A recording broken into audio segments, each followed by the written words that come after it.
আল্লাহ নবী বলেন, লা জাওয়ালুদ দুনিয়া আহওয়ানু আলাল্লাহ মিন কতলি রাজুলিন মুসলিম।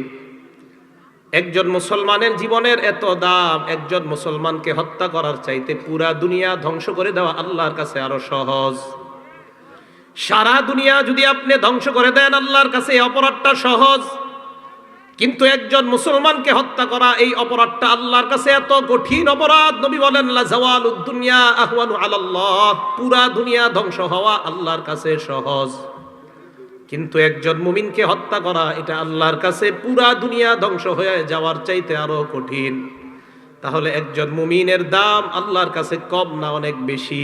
একজন মুমিনকে হত্যা করার মোকাবেলায় আসমান আর জমিনের সবাই যদি একত্রিত হয়, সবার মাথাটা নিচের দিকে দিবেন, পা গুলা উপরের দিকে দিয়ে আল্লাহ সবাইকে জাহান্নামে ফেলে দিতে পরোয়া করবে না। অপরাধ একজন মুমিনকে হত্যা করা।